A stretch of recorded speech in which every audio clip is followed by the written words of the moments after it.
옆 사람과 인사하겠습니다. 세 부대를 준비합시다. 이렇게 인사하겠습니다. 세 부대를 준비합시다. 네, 세 부대를 준비합시다.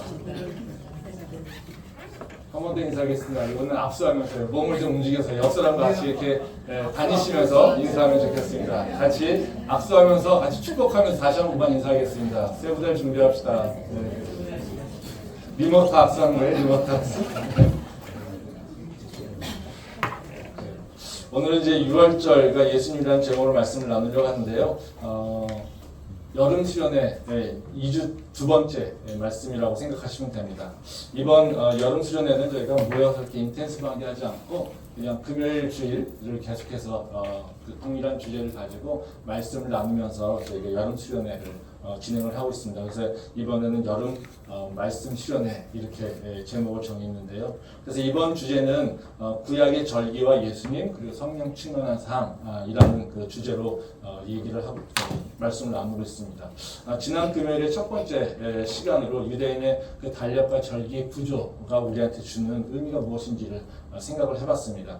하나님은 이스라엘 백성들에게 백성들 애굽에서 구원하시면서 6월절을 명령하셨습니다. 그리고 6월절을 명령하실 때 이제는 너희의 달력을 좀 바꿔야 된다. 너희의 첫 번째 달이 이제는 너희가 지냈던 그 달이 아니라 이제 6월절이 있는 그 달을 첫째 달로 해라. 그래서 하나님께서 6월절을 통해서 이스라엘 백성들의 달력을 변화시켜 주셨다는 거죠. 그러니까 이렇게 하나님께서 이렇게 달력을 변화시키신 이유는 다른 것이 아니라 바로 우리가 세상 속에서 세상의 환경과 조건에 따라서 그 시간의 흐름에 따라 살아간다는 거예요. 근데 하나님께서는 우리한테 원하시는 것이 세상의 시간의 흐름에 따라 살아가는 것이 아니라 나하고의 시간, 즉 하나님과의 시간과 속에서 살아가기를 원하신다는 거죠.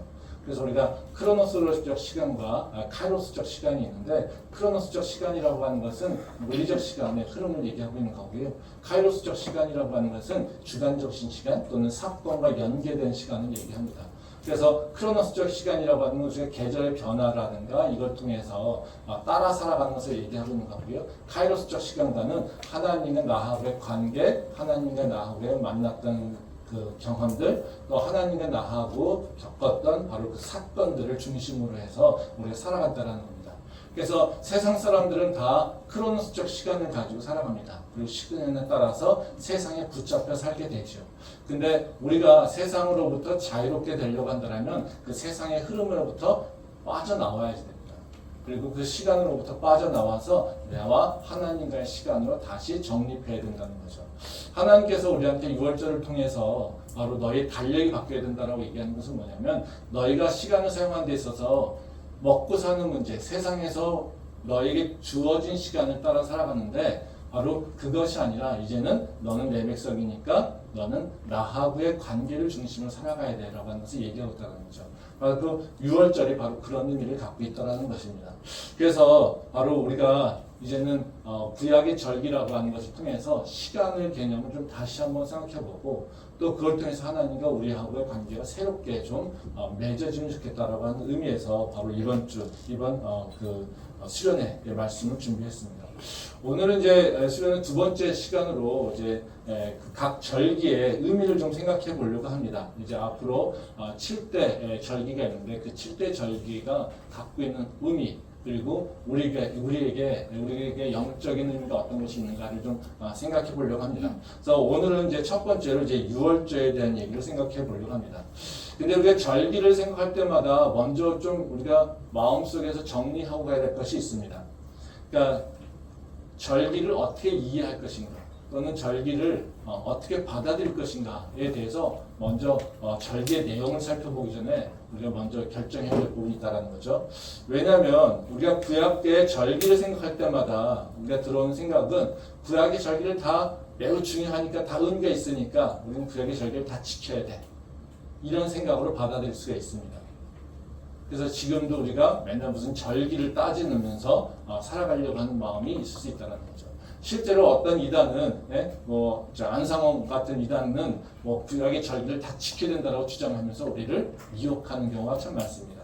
그래서 캠퍼스에서 돌아다니다가 보면서 6월절 얘기하고 안식일 얘기하고 이런 얘기 하는 애들이 다 말하자면 이단들입니다. 근데 그럼 지금 우리가 6월절이라든가 지금 이스라엘의 그 절기들 다 지키면서 살아야 될 것인가? 아니야. 아니겠죠. 그렇죠? 그러니까 우리가 이 부분에 대해서 그러면 절기를 우리가 어떻게 이해해야 될 것인가를 좀 생각해 볼 필요가 있다는 거죠. 말씀 한번 보도록 하겠습니다. 갈라디아서 4장 9절부터 11절 말씀입니다. 이제는 너희가 하나님을 알 뿐 아니라 더욱이 하나님이 아신 바 되었거늘 어찌하여 다시 약하고 천박한 초등학문으로 돌아가서 다시 그들에게 종노릇하려 하느냐. 너희가 날과 달과 절기와 해를 삼가 지키니 내가 너희를 위하여 수고한 것이 헛될과 두려워하노라.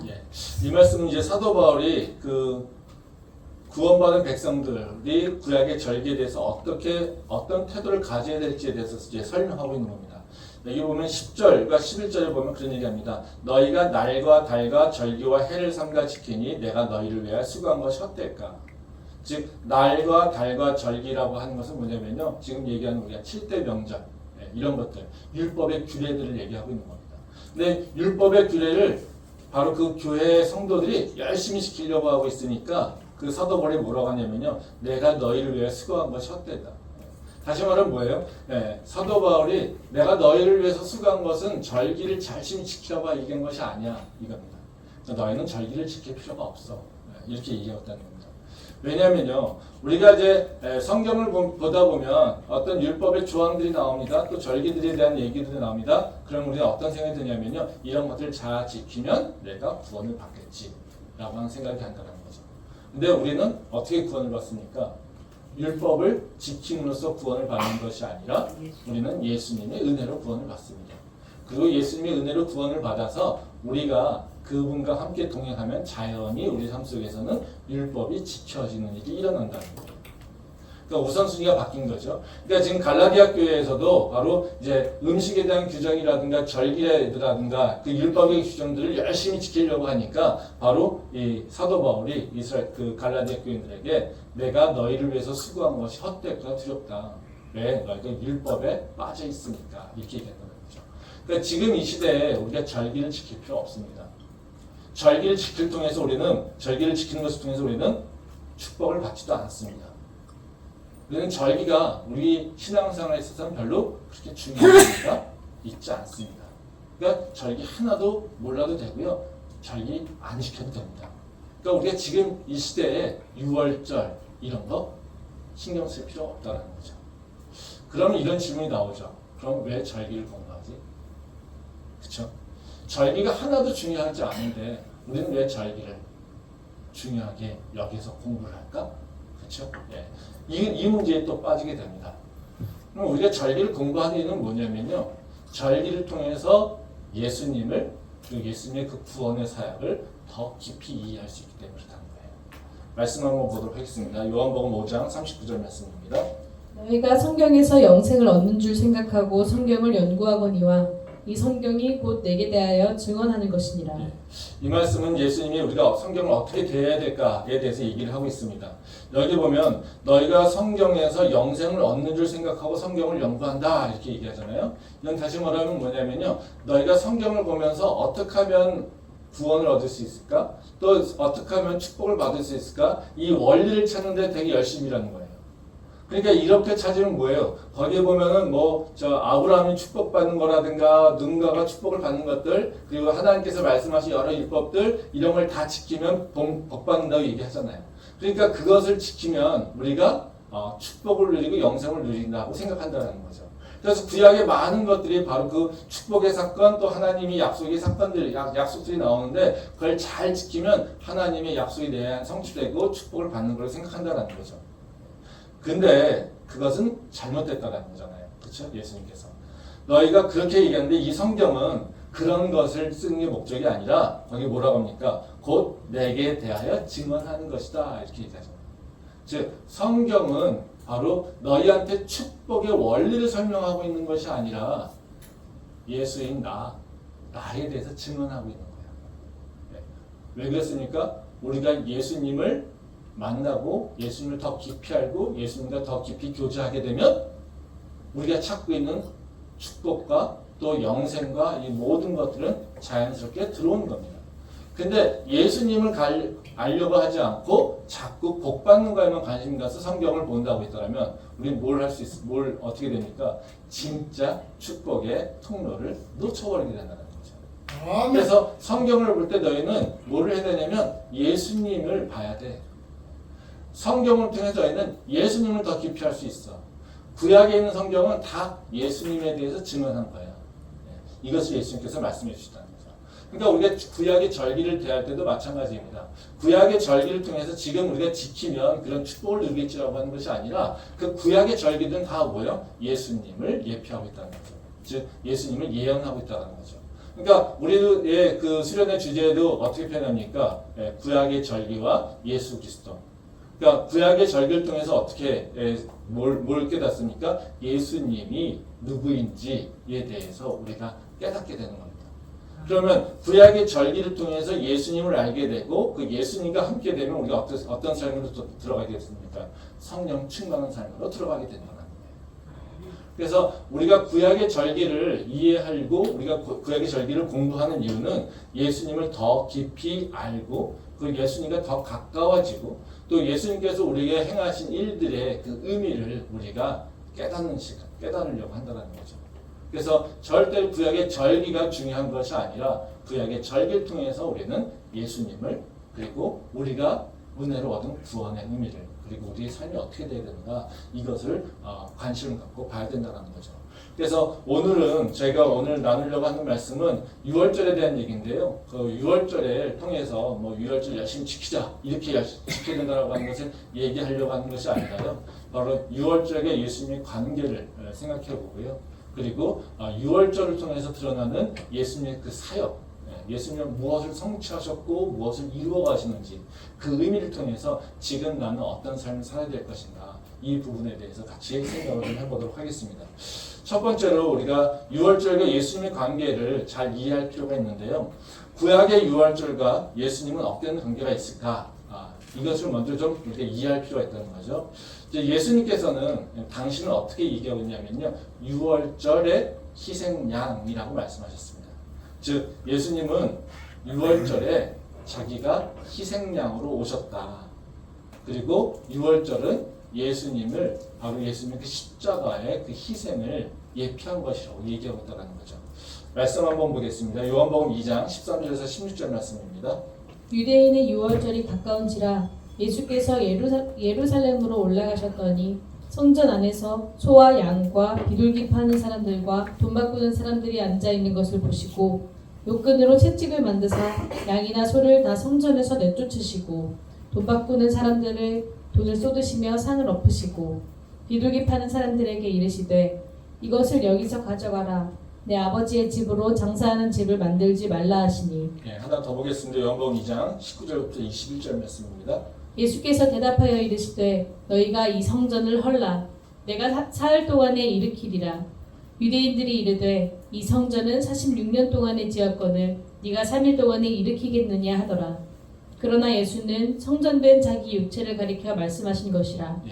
이 말씀은 예수님께서 이제 성전을 정화한 사건에 대한 얘기를 하고 있어요. 네, 예수님께서 이 성전을 정화한 사건을 여기서 뭐라고 표현하고 그 때를 기록하고 있는데요. 여기 보면 13절에 보면 유월절이 가까운지라 이렇게 얘기합니다. 유월절이 가까울 때 예수님께서 예루살렘에 있는 성전에 들어가셨다는 겁니다.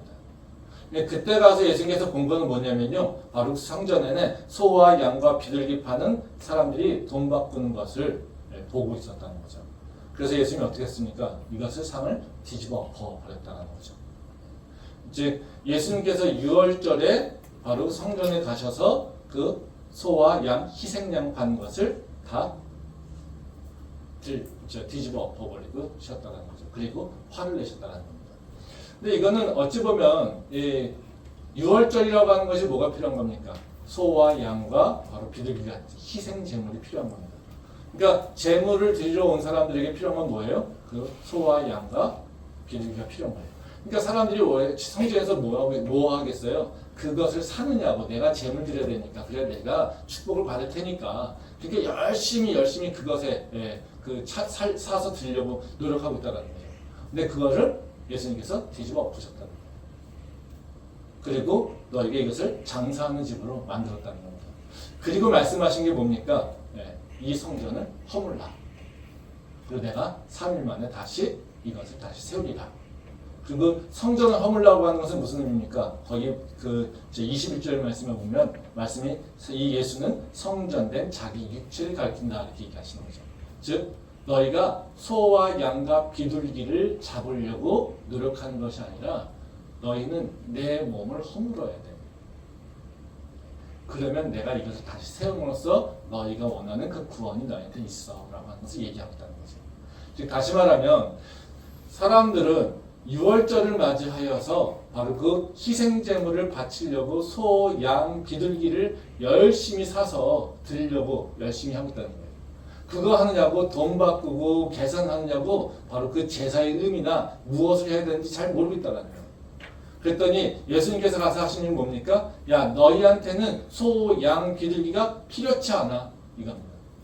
너희한테 필요한 건 뭐야? 성전을 허물어야 돼. 그 성전은 예수님을 허물어야 돼 라고 하는 것을 얘기하고 있다는 거죠. 즉 육체를 허물라. 예수님 육체를 허물라는 거예요. 이게 예수님 죽이라고 하는 것과 마찬가지죠. 그러면 내가 너희한테 3일 만에 다시 내가 살아나는 것을 보여줌을 통해서 바로 그 구원이 누구에게 있는지를 너희가 알려줄 거야 이렇게 얘기하고 있다는 거죠.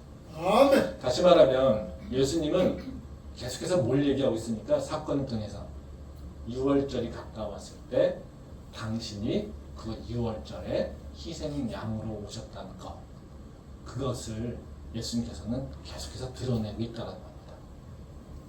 그러니까 예수님이 그 다른 분이 아니라 바로 구약에서 바로 하나님이 이루신 엄청난 구원의 역사, 출애굽의 역사를 행하실 때 있었던 그 제사의 사건을 이제는 예수님으로 대체하려고 하는 그런 모습으로 우리에게 오셨다는 거죠. 그러니까 구약에 있는 유월절은 뭐를 계속해서 예언하고 있습니까? 하나님께서 희생제물을 통해서 바로 그 피를 통해서 이스라엘 백성들을 구하는 것 같이 이제는 바로 희생제물인 예수님을 희생시킴으로써 그 피를 통해서 우리를 구원하시겠다라고 약속한 것을 얘기하고 있다는 거죠. 바로 이 사건은 예수님께서 죽음으로 다 성취하셨습니다. 그래서 그 십자가의 죽음에서 우리가 드러나는 모습들을 보게 되면요, 그 유월절에서 일어나고 있는 일들, 이런 일들이 바로 그 규례들이 예수님의 그 죽음의 모습이 다 드러나는 것을 우리가 알 수가 있습니다. 말씀 한번 보도록 하겠습니다. 출애굽기 12장 5절부터 6절 말씀입니다. 너희 어린 양은 흠없고 1년 된 수컷으로 하되 양이나 염소 중에서 취하고 이달 열 나흔 날까지 간직하였다가 해질 때에 이스라엘 회중이 그 양을 잡고 한 절 더 보겠습니다. 출애굽기 13장 45절 말씀입니다. 한 집에서 먹되 그 고기를 조금도 집 밖으로 내지 말고 뼈도 꺾지 말며. 이 말씀은 이제 유월절 희생 제물에 대한 조건을 설명하고 있어요. 그건 뭐냐면요, 흠 없는 양을 그렇게 잡으라고 얘기하는 거고요. 그리고 이것을 열 나흘까지 간직하였다가 잡으라고 얘기하고 있고요. 또 너희가 그것을 잡을 때 뼈를 꺾지 말라 이것을 얘기하고 있어요. 뭐 물론 순양이나 이런 것들을 얘기하고 있지만요, 그거는 우리한테 이제 큰 의미가 아니니까요. 그래서 흠이 없고 열 나흘에 그리고 뼈를 꺾으면서 죽이면 안 된다라고 하는 걸 얘기하고 있다는 거죠. 근데 예수님께서 십자가에 달리실 때 이 모습은 이것이 그대로 다 이루어졌다는 것입니다. 일일이 다 볼 수 없지만 하나의 말씀만 보도록 하겠습니다. 요한복음 19장 31절 말씀입니다. 이날은 준비일이라 유대인들은 그 안식일이 큰 날이므로 그 안식일에 시체들을 십자가에 두지 아니하려 하여 빌라도에게 그들의 다리를 꺾어 시체를 치워달라 하니 군인들이 가서 예수와 함께 못 박힌 첫째 사람과 또 그 다른 사람의 다리를 꺾고 예수께 이르러서는 이미 죽으신 것을 보고 다리를 꺾지 아니하고. 이 말씀은 이제 예수님의 십자가 죽음의 모습에 대해서 얘기하고 있는 거죠. 그 예수님의 죽음의 특징은 뭐냐면요, 십자가에 박힌 다른 두 죄수들과는 다르다는 거였어요. 그러니까 안식일에 대해서 이제 시체를 놓는 것은 좋지 않으니까 바로 그 십자가에 못 박혀 죽었을 때 빨리 죽게끔 해준다는 거죠. 그래서 이렇게 달려 있잖아요. 그러니까 밑에 달려 있으니까 이 다리를 꺾는 이유는 이렇게 얼려 있을 때 계속해서 고통 중에 있잖아요. 근데 다리를 꺾어버리면 이 무게 중심이 밑으로 떨어지죠. 그럼 이 횡격막이 이렇게 올라가잖아요. 그러면 숨이 차서 바로 죽는다는 거예요. 그러니까 이 죄수들이 계속해서 고통 가운데 있을 때 이거를 그리고 유월절 그러니까 자기들이 안식을 지켜야 되니까 이 그 죄수들이 계속해서 살아 있으면 안 된다는 거예요. 시체를 빨리 쳐버려야 된다는 거예요. 그러니까 어떻게 해요? 빨리 죽게끔 다리를 꺾으라고 하는 거예요. 그래서 이 병사들이 그 3명의 십자가에 달려 죽은 3명을 다 이제 빨리 죽게 하려고 다리를 꺾으러 간 겁니다. 근데 2 죄수는 아직 살아있어서 병사들이 그 다리를 꺾었지만 예수님은 꺾을 필요가 없었다는 거죠. 왜? 이미 돌아가셨다는 거죠. 그럼 다시 말하면 예수님의 죽음 가운데 하나님께서 이미 역사하셨다는 것을 얘기하고 있는 거죠. 바로 그 6월절에서 너희가 희생양은 바로 뼈를 꺾지 않아야 되는 거예요. 그것이 이적이야라고 하는 것을 바로 그것이 바로 예수님을 통해서 드러날 이적인 것을 하나님께서는 미리 예표하고 계셨다는 거죠. 그리고 예수님은 그 죽음의 모습에서 바로 6월절에서 있었던 일들을 규정했던 것들을 다 성취하셨다는 겁니다. 날짜도 마찬가지입니다. 14일 날짜. 우리가 계산하는 것에 있어서 익숙하지 않지만 그 성경적으로 계산을 한다면 예수님께서 죽으신 날은 바로 6월절 딱 그 당시 바로 오후 3시 정도에 바로 돌아가셨다고 하는 것을 우리가 알 수 있다는 것이죠. 그래서 예수님께서는 바로 6월절에서 예표했던 모든 것들 이것들을 그대로 십자가에서 죽음으로써 성취하셨고 그래서 예수님은 그 6월절 어린 양의 6월절 어린 양 그 희생 제물이 바로 당신으로서 완성된다라고 하는 것을 이미 보여주셨다는 겁니다. 그러기에 우리는 그 예수님의 그 십자가의 구원을 어떤 의미로 볼 수 있습니까? 그 6월절에서 일어났던 일들을 통하여서 또 하나님께서 보여줬던 그 구원의 의미를 우리가 그대로 따와서 교훈을 삼을 수 있다는 거죠. 그래서 우리가 6월절을 보는 이유는 뭐냐면요. 십자가에서 죽으심으로써 우리를 구원하신 그것의 의미가 어떤 것인지 6월절을 통해서 알 수 있다는 거예요. 그래서 우리는 6월절을 공부해야 되는 것이지 6월절을 절대로 이건 꼭 지켜야 돼 이거는 아니라는 것이죠.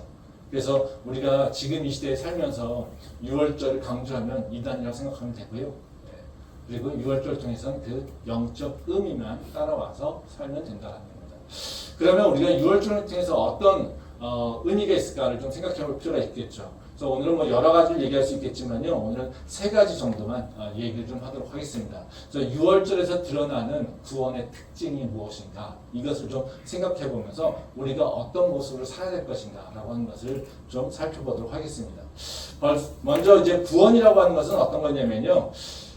하나님이 우리를 세상으로부터 구별된 것을 의미합니다.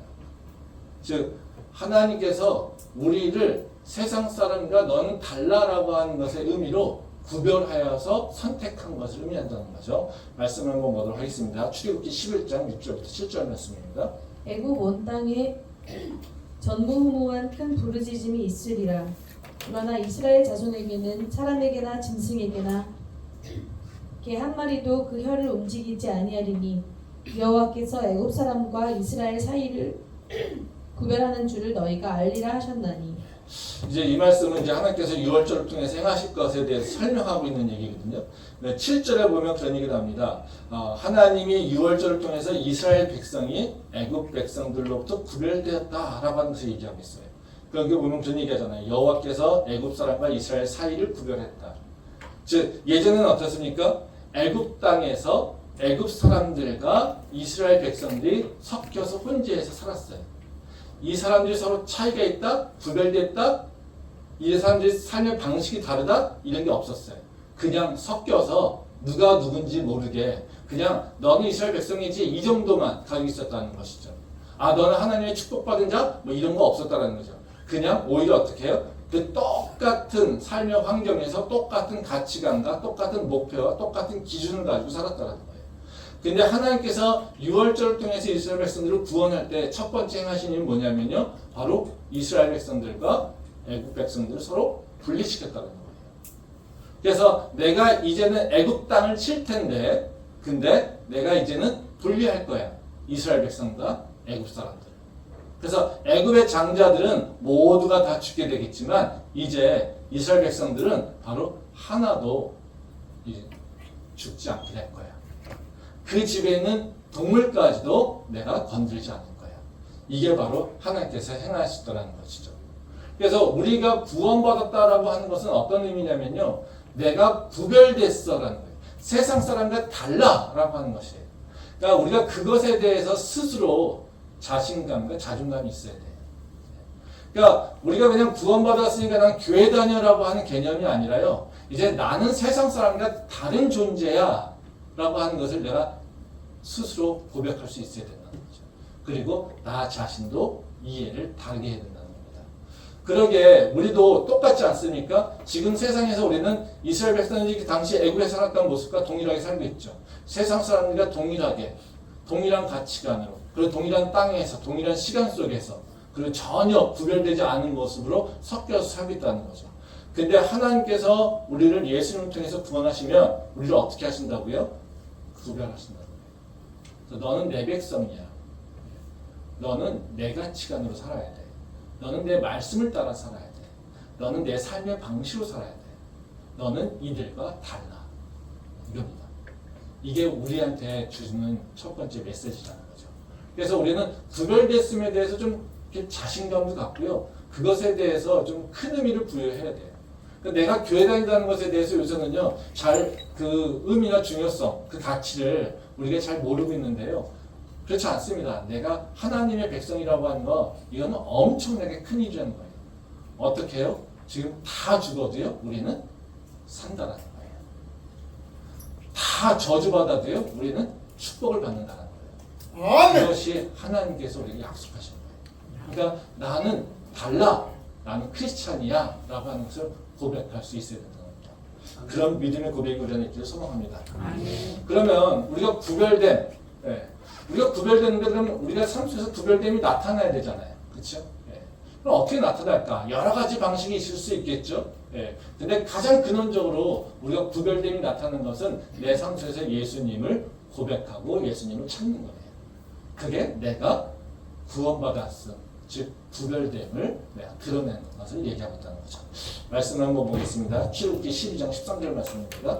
내가 애굽 땅을 칠 때에 그 피가 너희가 사는 집에 있어서 너희를 위하여 표적이 될지라. 내가 피를 볼 때에 너희를 넘어가리니 재앙이 너희에게 내려 멸하지 아니하리라.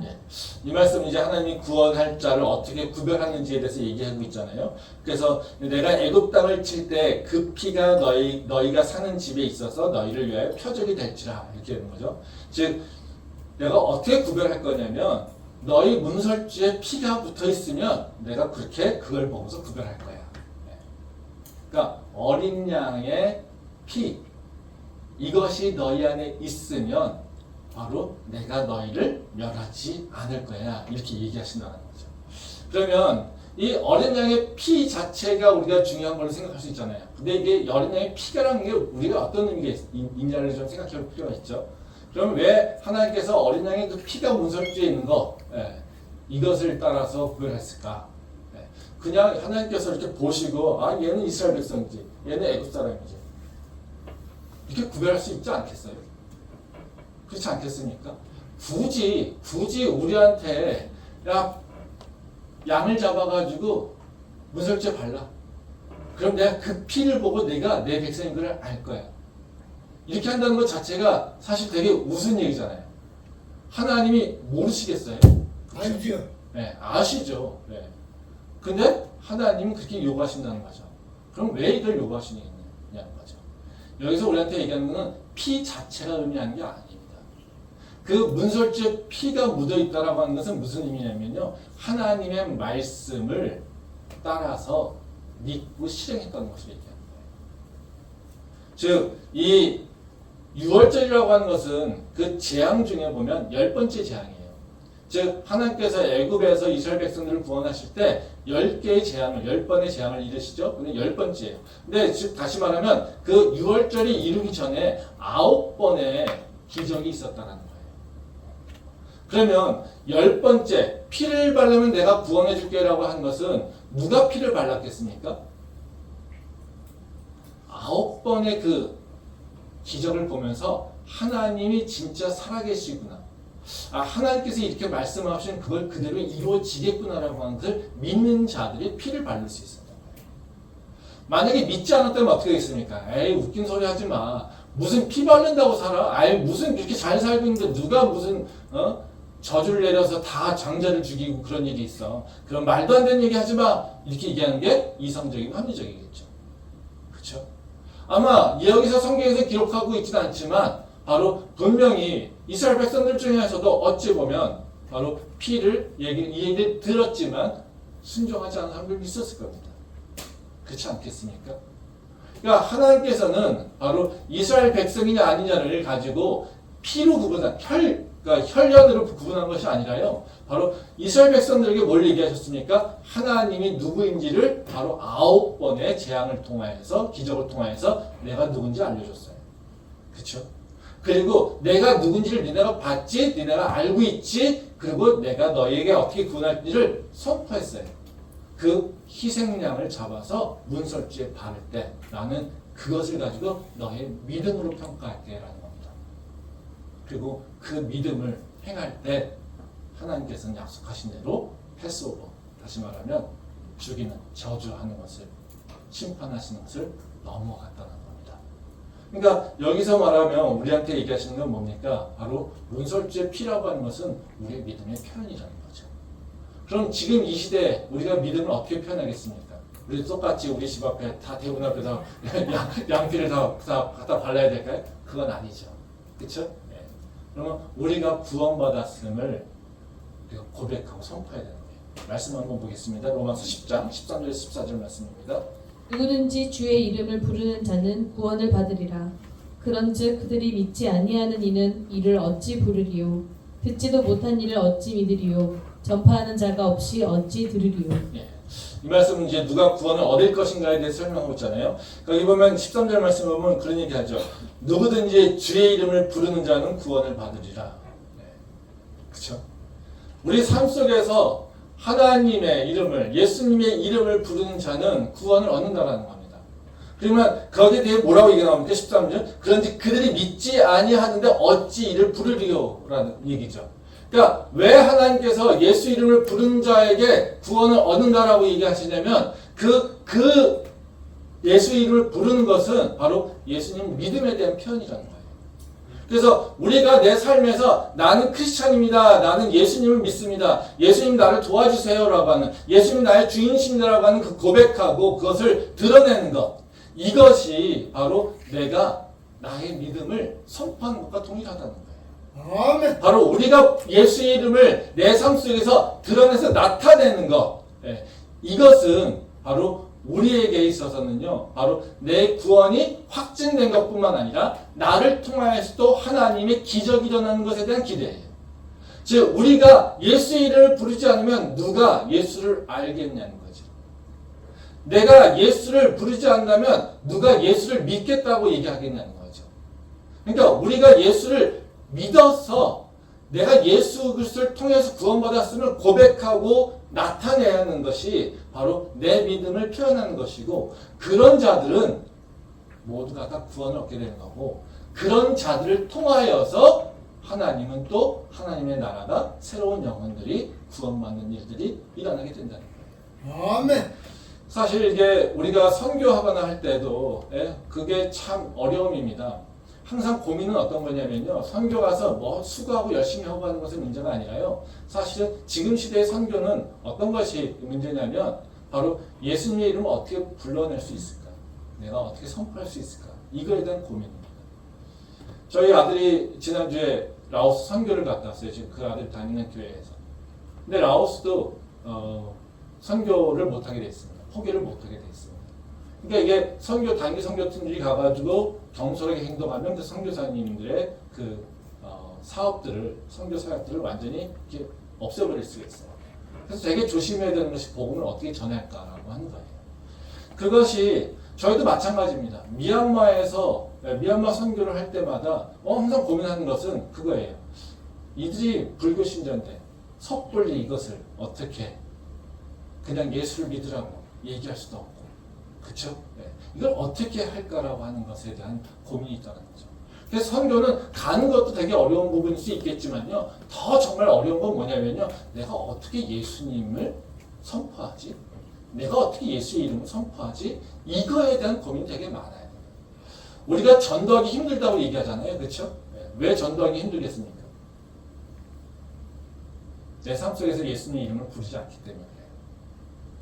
예수님의 이름을 부르고 고백하는 것들이 습관이 안 됐기 때문에 그래요. 내 삶의 현장에서 보게 되면요. 어떤 경우는 내가 마음 놓고 예수님을 구할 수 있어요. 근데 어떤 경우에는요. 예수님을 대놓고 구하지 못할 때가 있어요. 그러면 우리는 환경에 따라서 예수님을 고백하고 어떨 때는 고백하지 않습니까? 그건 아니죠. 그렇죠? 그럼 우리가 해야 될 일은 뭡니까? 내 삶의 모든 순간에서 예수님을 고백하는 훈련을 해야 돼요. 그러면 내 삶에서 내가 예수님을 마음 놓고 부르짖을 수 있을 때는 마음 놓고 부르짖지만 내가 예수님을 부르짖지 못할 때 환경 속에서 내가 어떻게 예수님을 고백하며 나갈지에 대해서 우리는 고민해야 된다는 거예요. 그거를 안 하면 우리는 항상 어떤 문제가 있습니까? 예수님 전하기 쉽지 않아요. 요새 같은 경우에 누가 예수 믿어요? 누가 교회 다녀요? 그렇죠? 그게 우리한테 문제라는 거죠. 근데 하나님께서는 우리한테 원하시는 건 뭐냐면요. 예수의 이름을 부르는 자는 구원을 얻는 것이고 그 예수의 이름을 부르는 것은 내 삶의 현장에서 바로 6월절 어린 양의 피를 내 삶의 현장에 붙이는 것과 동일하다는 거죠. 아멘. 그러기에 우리는요. 바로 예수님의 이름을 내 삶에서 어떻게 부를 것인가 내가 나타낼 것인가 이것에 대한 고민을 많이 해야 된다는 거죠. 그러기 위해서는 우리가 변하는 것은 입으로 선포하는 것뿐만 아니라 내 삶에서 예수의 향기가 드러나는 것 이것에 대한 고민을 많이 해야 된다는 거죠. 근데 더 직접적인 건요. 저는 입으로 고백하는 것이 더 맞는 거라고 생각해요. 저도 10년 동안 미얀마 선교한다고 돌아다니면서요. 후회되는 부분 또는 회개하는 부분이 그겁니다. 제가 예수님의 이름을 내 삶을 통해서 드러내려고 하는 이들에게는 바로 그들 종교를 존중해야 되니까 예수님의 이름을 이렇게 믿으라고 전하지 못한 전하면 안 되지라고 하는 그런 생각들 때문에 제가 사실은 이렇게 대놓고 전하지 못한 경우가 참 많았어요. 근데 지금 돌아와서 생각해보면요. 바로 그거는 제 고민의 문제였다는 거죠. 당당하게 좀 더 전할 수 있는 믿음의 결단이 좀 있었어야 되지 않을까라고 하는 게 제 고민이에요. 왜냐하면요. 삶으로 드러내는 건요. 정말 힘들어요. 입으로 고백하는 것보다 훨씬 더 힘듭니다. 그리고 입으로 고백하고 그것에 맞춰 살아가는 게 편하죠. 내가 입으로 고백하지 않으면서 나 혼자 나만 예수님을 믿고 그리고 내 마음속에 예수님을 믿어서 내가 예수님이 향기를 전해야지 이거 이론적으로 되죠. 해보십시오. 잘 안 됩니다. 잘 되지 않아요. 한번 생각해 보세요. 여러분들이 뭔가 새로운 믿음의 결단이 했어요. 내가 뭐 새로운 계획을 했어요. 예를 들어서 아침에 일찍 일어나야지. 또 아니면 내가 담배를 끊어야지. 아니면 내가 뭔가를 뭐 새롭게 뭐를 하지 말아야지. 그거를 하는 가장 좋은 방법은 뭡니까? 내 마음속으로 결단하고 내가 그것을 이제 해야지. 나 이제부터는 담배 안 피워. 나 이제부터는 술 안 먹어. 나 이제부터는 아침에 일찍 일어나야지. 아무도 그것을 아무한테도 얘기하지 않고 나 혼자 마음속으로 얘기하고 그럼 지켜집니까? 안 지켜져요. 안 지켜져요. 이루어지지 않아요. 가장 연약한 게 뭡니까? 나잖아요. 그렇죠? 그러면 내가 연약한 걸 알면은 어떻게 됩니까? 내 연약함을 붙잡아 줄 수 있는 보조가 필요해요. 그건 뭡니까? 내 주변 사람, 내 환경을 바꾸는 거죠. 내 환경을 바꾸는 게 뭡니까? 나는 이제 내 환경 바꾸기를 했어. 내가 이제는 새로운 사람 되기를 했어. 그러면서 어떻게 해요? 내가 처한 환경이 달라지는 거예요. 그래야 내가 변화로 나갈 수 있잖아요. 그러니까 우리가 예수 그리스도의 구원받는 자로 산다라고 얘기하면서 내가 예수를 믿는다라고 고백하지 못하면서 예수님의 성품을 나타낸다? 실제적으로는 불가능하다는 거예요. 이걸 하려면 적어도 믿어라고 얘기하지 못해도 어떻게 해요? 내가 예수를 믿는 사람이야 라고 하는 것을 고백할 수는 있어야 된다는 거죠. 아멘. 그리고 그 고백에 합당한 모습으로 살아가려고 하는 마음이 믿음의 결단이 필요하다는 거예요. 그래서 지금 이 시대에 우리한테 필요한 것은 뭐냐면요. 6월절의 피가 아니라요. 주님, 내 이 삶의 현장에서 나는 주님이 나의 주인, 나의 구주인 것을 고백합니다. 내가 지금 살고 있는 이 삶의 현장이 바로 하나님이 나의 통치자인 것을 내가 고백합니다.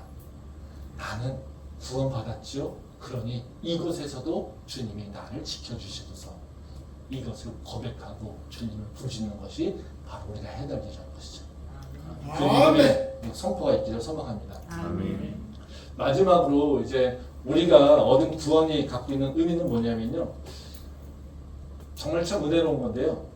우리를 그냥 단순하게 구원했다라고 하는 뿐만 아니라 하나님께서는 우리를 지키시고 끝까지 보호하신다라고 하는 것. 이것에 대한 의미를 갖고 있습니다.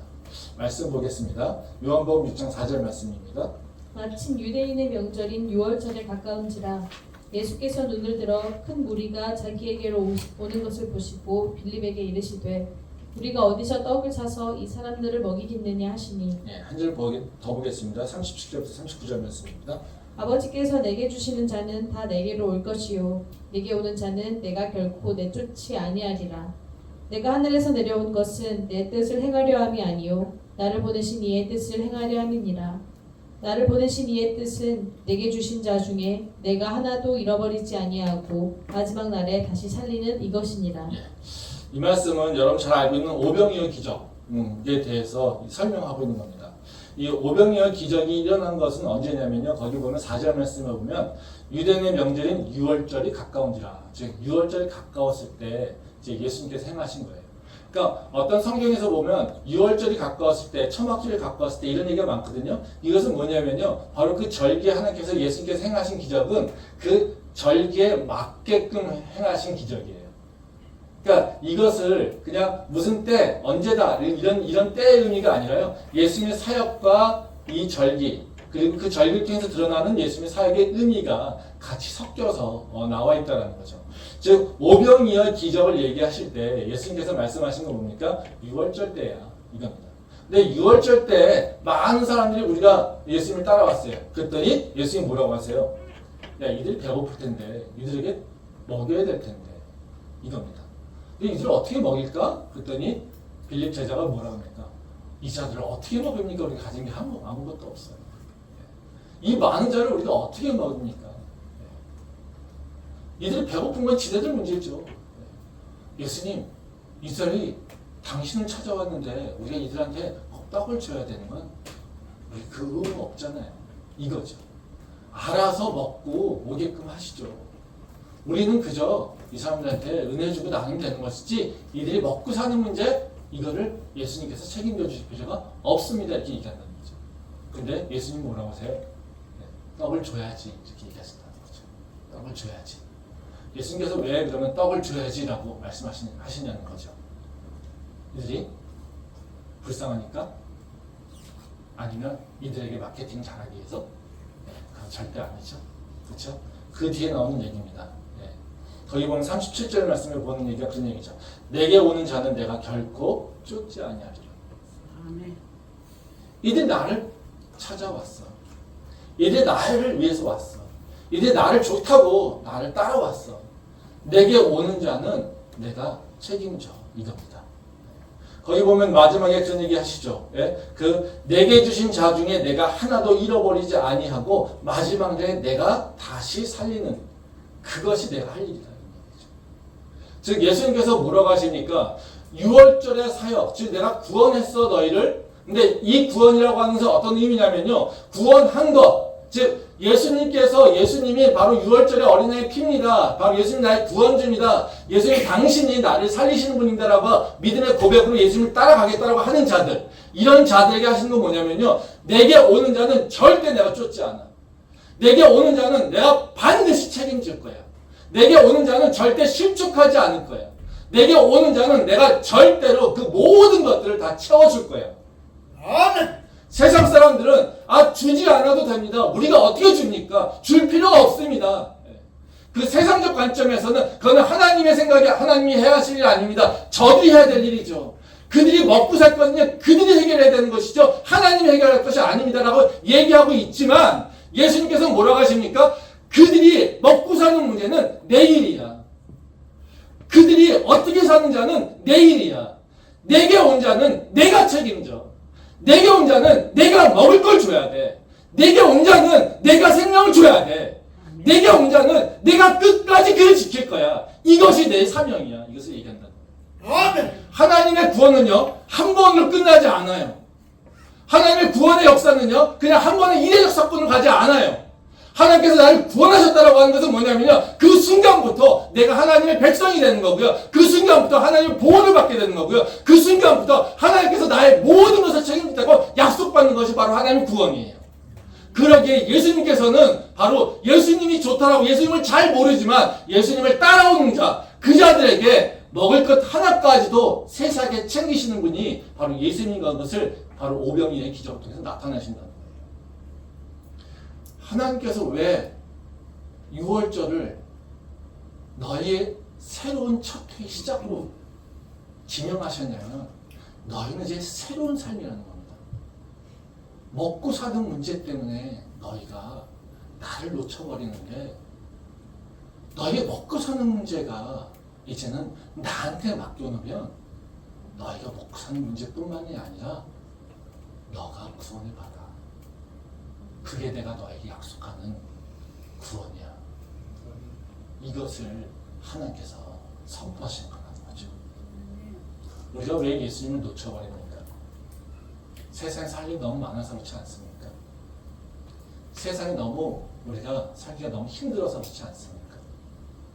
그래서 하나님 믿는 것은 그냥 축복의 하나의 통로. 그냥 좀 잘 믿으면 하나님께서 해결해 주시겠지. 내가 힘들고 어려울 때마다 하나님 외치면 그냥 도와주시겠지. 이런 차원으로 믿는데요. 하나님은 우리한테 그거를 그 정도로 얘기하지 않으세요. 아멘. 하나님은 우리의 삶을 책임지시는 분이라고 하는 것을 이렇게 말씀하신다는 거죠. 아멘. 그렇게 우리가 그 하나님이 약속하신 것을 믿는다라면 그 하나님의 약속에 부응하는 모습으로 우리는 다시 그 약속을 새겨야 됩니다. 아멘. 그때 우리 삶 속에서 하나님의 새 역사가 일어날 것이라고 믿습니다. 아멘. 내 삶이 우리의 삶이 될 수 있기를 소망합니다. 아멘.